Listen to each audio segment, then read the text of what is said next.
பரப்புவது மட்டுமல்லாமல் எங்களது மாநில தலைவர் மீதும் எங்களது கட்சியின் மீதும் தொடர்ந்து ஒரு அவதூறை பரப்பி கலவரத்தை உண்டாக்க வேண்டும் என்ற நோக்கத்துடனேயே இவர் பேசிக்கொண்டு வருகிறார். அதனால் அவர் மீது கடுமையான நடவடிக்கை எடுக்கும்படி இன்றைய தினம் ஆணையரிடம் நாங்கள் புகார் அளித்துக் கொண்டோம். அவரு தான் அதுல உடன்பாடே இல்லையே. அவர் தான் வடிவேல் பாஷையில சொல்லணும்னா கொடுத்த காசுக்கு மேல கூவுறாரு. அவர் இப்போ அது நம்ம எப்படி அதனை சொல்ல முடியும்? அவர் இஸ்லாமியர்களுக்கு அகேன்ஸ்டா தான் இருக்கிறாரு. இஸ்லாமியர்கள் அவர் பேச்சை நீங்க வலைதளங்கள்ல பாருங்களேன். மூளை செலவை செய்கிறார்கள், இவர்கள் தீவிரவாதிகள், இவர்கள் என்னென்னமோ பேசுறாப்புல. தமிழ்நாடு மக்கள் தெளிவா இருக்கிறாங்க. தமிழ்நாடு மக்கள்ல இருக்கக்கூடிய எல்லா மதங்களும் இணைஞ்சு அண்ணன் தம்பியாக தான் வாழ்ந்துட்டு இருக்கோம். ஆனா இவரோட கருத்து மட்டும் ஒரு விஷமமான கருத்துக்களை இவர் தொடர்ந்து பேசிட்டு வர்றாரு.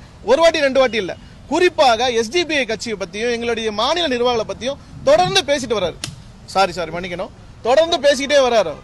இது நாங்க ரொம்ப வன்மையா கண்டிக்கிறோம். எங்களை பத்தி பேசுறது